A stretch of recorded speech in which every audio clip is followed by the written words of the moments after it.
What do they want? What do you mean? They want their payment. They want their pound of flesh. They want you to keep feeding the system. Doesn't matter how hard she worked for it. That's not her money. That's their money. That's what they do. They've been robbing me for years. Yep. They stole more money from me than they stole from Angie. I can't stop thinking about Nick Carter. Looks like the truth about Angie Stone's passing is finally creeping out. And Aaron Carter, I can't stop thinking. Brother in the Illuminati, brother not in the Illuminati. Brother in the Illuminati commits all kinds of heinous crimes against women, and he's okay, but his brother's gone. And all he wanted was his money so he could push on. Like, how many of these things have to happen in front of the public? And the deeper we dig, the messier it gets. Of course they're going to attack, I'll be sure. Of course they're going to attack me. Of course they're going to attack anybody who's interested in the truth.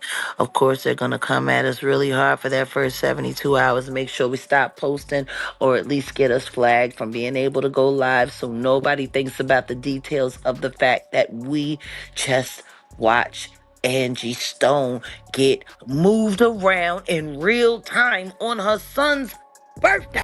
What started off as a tragic accident is now turning into a full-blown mystery. Every new detail is wilder than the last, and now, it's straight-up shady business. At first, we thought Angie just had an unfortunate accident, plain and simple. But nope, that story fell apart real quick. The moment people started asking questions, red flags were flying everywhere, and not just any red flags. We're talking fire engine red. First of all, the story we were fed about the crash. Straight-up lies, then boom.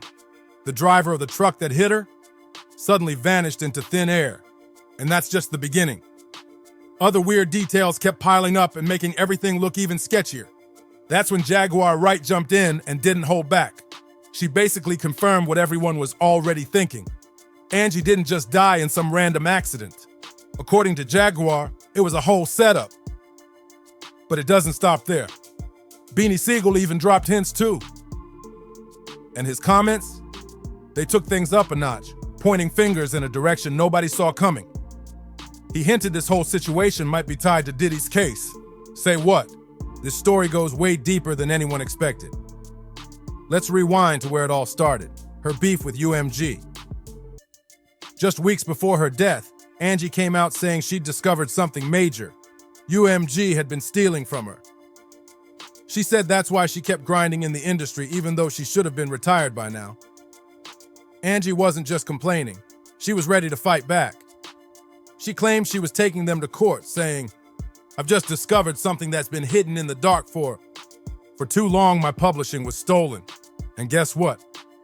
I know exactly who did it," Angie said boldly. "But don't get it twisted. I'm coming for you. All the dogs who thought they could snatch what's mine? Trust me, I'm ready." She wasn't playing around, and then she dropped that Jamie Foxx reference. What had happened was, and added, "Now it's my turn to share my testimony." Angie was stepping into a new chapter, and she made it clear the truth was about to blow up. But sadly, Angie never got the chance to take this fight to court. She passed away before she could make her case. And what's wild is, the whole crash situation is drenched in red flags. It's not just some random accident. One of the people who was actually in the van with Angie revealed something strange. She said Angie was acting real suspicious just before everything went down. Like she could feel something wasn't right. Word is, the driver suddenly started speeding for no reason. Angie reportedly told him to slow down, but he straight up ignored her. According to witnesses, that's when things got scary. I just happened to be in the studio this particular day. And because he never ever really bothered with me or spoke to me in that fashion, I wasn't a part of Uptown. I was just at MCA. On this particular day, I was coming off the elevator. I will never forget it as long as I live. And Puffy came to me, first time, speaking to me as a decent human being. And he said, "Hey, Miss Stone." I said, "Yeah, what's up?" He said, how are you? I said, I'm fine. I'm shocked you speaking to me. He said, Miss Stone, would you please pray with me? I said, well, of course. When he asked me to pray with him, I believe at that moment Puffy was terrified for his life. I think that he was afraid because all of the things that had gone out and about that party, they were singling him out, and I don't think that he thought he was going to survive. Sharita Murphy, one of the 8 passengers in the van, took to Facebook saying they were blessed to be alive and gave Angie credit for staying calm while it was all happening. She said Angie kept everyone grounded during the chaos. But get this, the van didn't just crash. It flipped 3 times before getting slammed by an 18-wheeler. That's what ultimately took Angie's life. And here's the thing. Contrary to what the first report said, Angie didn't die when the van flipped. Nah, that wasn't it. There was more to it. And the official story just isn't lining up. Angie was actually pulled out of the wreck by a brave bystander, someone just trying to help. But right as that good Samaritan got her out of the van, out of nowhere, a semi-truck came flying down the road. It barely missed the bystander and slammed right into Angie, ending her life instantly. It was like something out of a movie, but way too real. Now here's the part that'll make your jaw drop. You'd think the driver of that truck would be investigated, questioned. Something, right? Nope. That's not happening anytime soon. Why? Because the driver just vanished. Yep, you heard that right.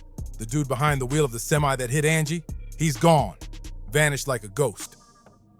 An anonymous source spilled the tea saying, I used to work at the same trucking company as the guy who hit that van Angie Stone was in while she was being helped on the roadside.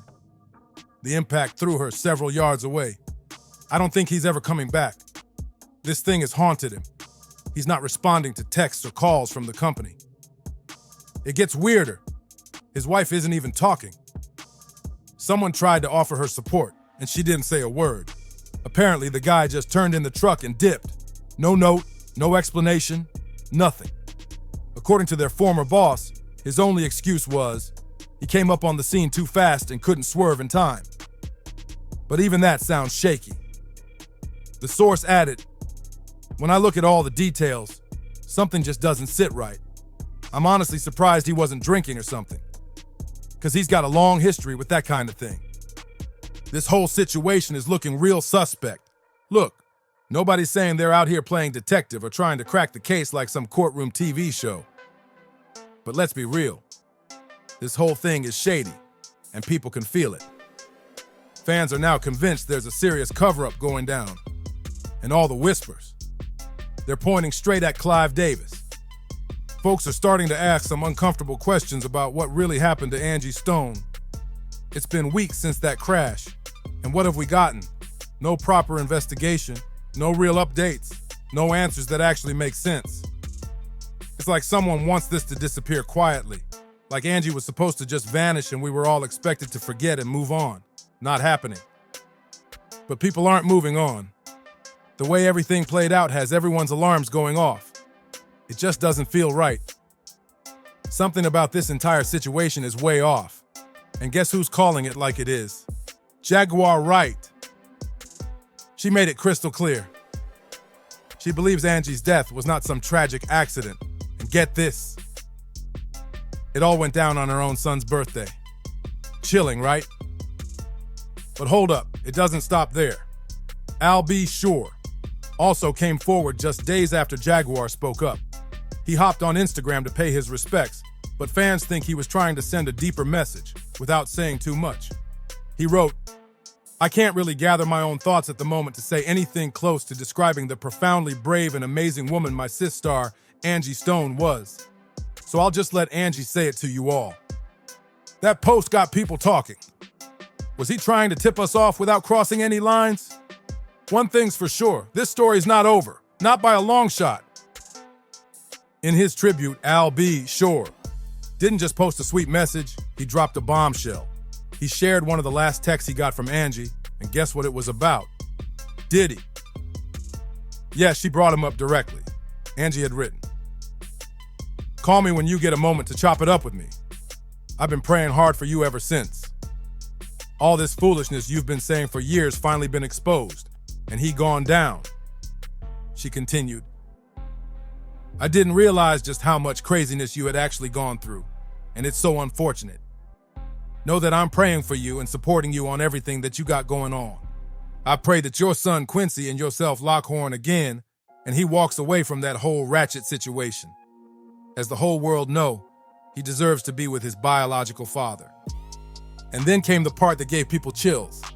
Angie said, at this time, I know that Kim is resting in paradise. She is born a couple of days before me, so I know her spirit well. I know how she rode, and I can assure you that she's been the one assisting you from the other side. Be blessed and know that I'm here for you no matter what. Peace and blessings, King. That message hit hard. And if you know anything about Al B, sure, and Diddy's rocky history, you already know this wasn't posted by accident. That text wasn't just a goodbye, it was a clue. He and Angie clearly had more than just a casual friendship. They were tight, which means there were probably lots of texts between them. So why this one? Why choose to share the one where she speaks on Diddy? It was a bold move, and fans didn't miss the message. The silence is over, and this text just cranked the volume way up. Here's where things get even crazier. Jaguar Wright actually mentioned months ago that she had a strange run-in with Diddy.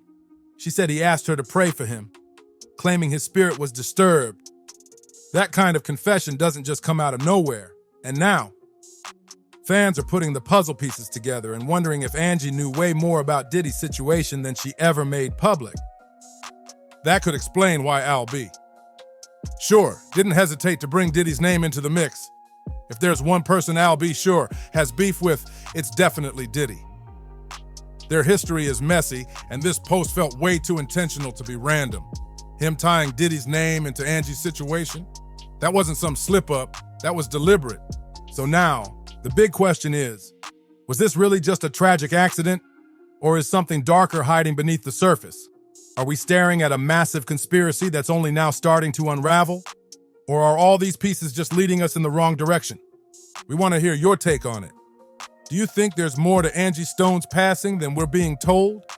Drop your thoughts in the comments below. And don't forget, like, subscribe, and share this video if you're just as shocked as we are. Hit that bell so you don't miss the next update because trust, we're just getting started. See you on the next one.